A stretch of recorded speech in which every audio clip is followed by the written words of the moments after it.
if you've been around the baseball simulation community for a while, like the last 20 years or so, you've heard of Action PC Baseball. You've heard of Dave Koch, and I hope I'm saying his name right.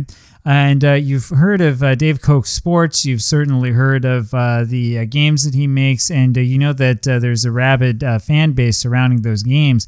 What I'm interested in looking into is why those games tend to be successful, because they do tend to work. In fact, they tend to be very successful at drawing fans from other baseball and other sports sims over and in holding on to them for a long period of time.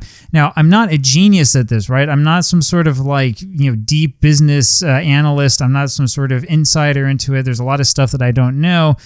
Let's go take a look and let's sort of see what we can figure out. Maybe we can figure out things together, like how to say his name. So first of all, this is the website of Action PC Baseball. I know I've ripped on APBA's website and Strat's website. I really like Action PC Baseball's website. It's very clean. It's very easy to look at. There are tons of example screens from the game itself. There are tons of examples of game tools and stuff like this, different things you can do, showing you what you can do in game. It's very, very easy to look through this and to follow things. My only complaint is that you have to go back to the Dave Koch website to figure out where the forums are, right? You have to go back here to get the link to the forum. It would be nice if the link were up here. That's the only thing I can come up with. Other than that, I think the website is great. I think that it's absolutely wonderful. I think it's very easy to use and it does a good job of showing the game off. Now, what I'm interested in is why in the world is it that these games are so popular?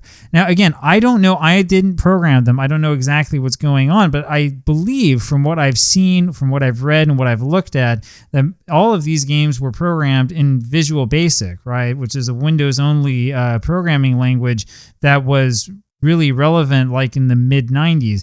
If that's true, if these are programmed completely in Visual Basic, they are probably the most impressive examples of Visual Basic programming, at least that I'm aware of, right? If that is true, that would kind of explain some of the weird things about it, including the weird size of boxes, the fact that everything's done up in boxes, and some of the other things that makes it so Action PC-like. But I don't think that that's the thing that's getting people so interested in this game. I really don't. I also don't believe that there's something specific about the simulation that makes everybody happy or makes everybody think that Action PC is really the way to go. I don't think it's about that at all. What I think it's actually about is the marketing strategy. So let's go take a look in the shop. I haven't looked at this beforehand, so I don't know what I'm going to run into, but I do know for a fact that every single time I go into the Dave Koch Sports store, something is always on sale. That's the first thing to keep in mind. There's always something on sale. I don't think I've ever seen a time where something wasn't on sale, right? So you can see, we're getting close as I'm filming this probably to well, no, the baseball game is new, right? It's the football game we're waiting for. The baseball game is on sale for $5 off, which is 10% off. Football game is includes a much more significant discount because it's about to come out. I'm filming this here at in late February. And when you go over into the season, say for baseball, you'll also inevitably see something or other on sale. So go to the 60s to the 60s and 70s, and you can see almost all of these seasons are on sale for quite a significant discount, from $15 down to $10, right? Same thing with these in the 2000s. Everything is on sale, which is really interesting. Occasionally, so you can also buy complete decades at once. Occasionally, you'll see really, really good sales for these decades. This isn't the best I've seen. Just doing this math in my head, this is 20 to 30% off, right? Which is pretty impressive. This one I think is kind of weird, right? The complete 19th century, which is marked down from $414. That's got to be a mistake for 32 seasons. I don't think that is an accurate price. It's okay for a sale price, right? But it's not quite as good as these others. I've seen in the past where sometimes a decade will be on sale for $20, right? And you start thinking, boy, even if I don't play with it, you feel like it's still worth it.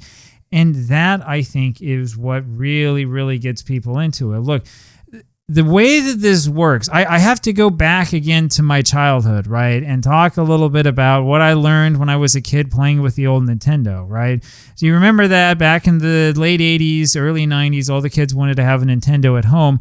You go buy the system and it costs like $100, and it's basically like a computer, but it will run off of cartridges. The cartridges have ROM chips inside, and that contains the game information, right? So it's kind of like a really overly simplified computer. It was priced low. The system at $100 was priced low, and it had dropped in price since the beginning of the system.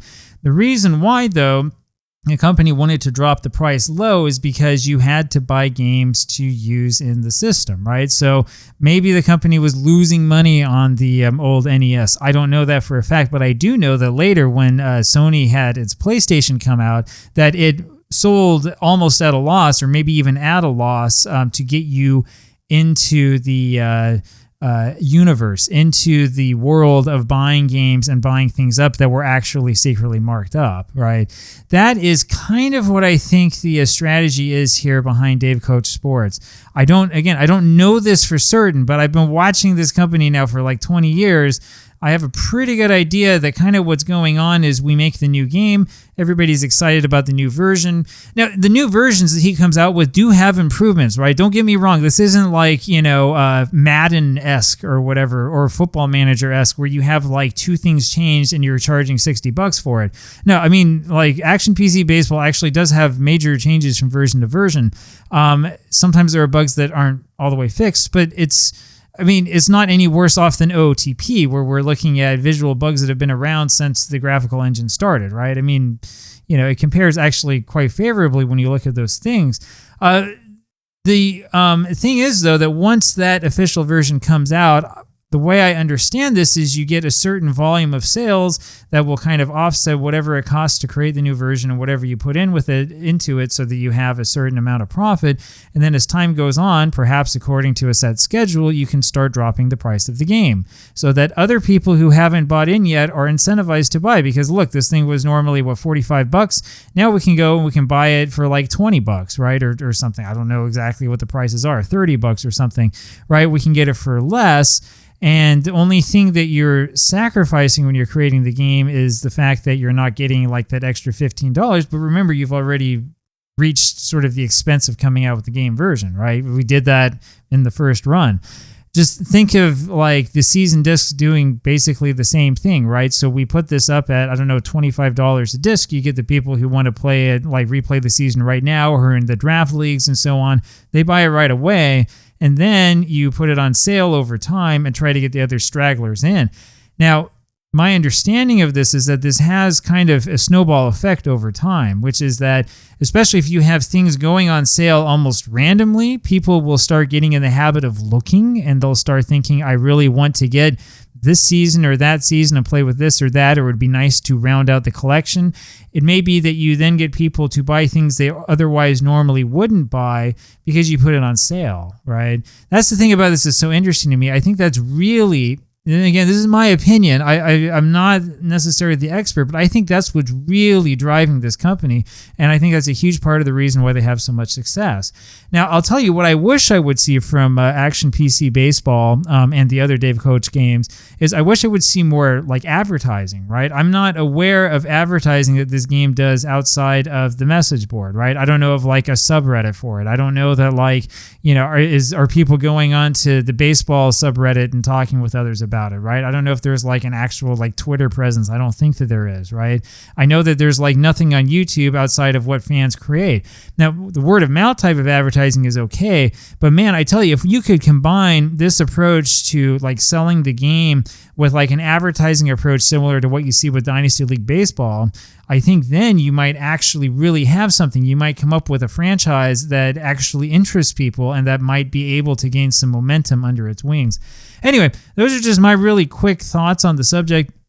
Again, this isn't a criticism of the game. I actually think it's a good game. It's been a while since I've played it. I look forward to playing it again here eventually after we finish up some of the projects that are ongoing right now. But I really think that when it comes to this game, it's not necessarily the merits of the game itself that's making it a success, but rather it's the way that the product is strategically and somewhat aggressively priced. So there you have it. I'll talk with you again tomorrow. Bye.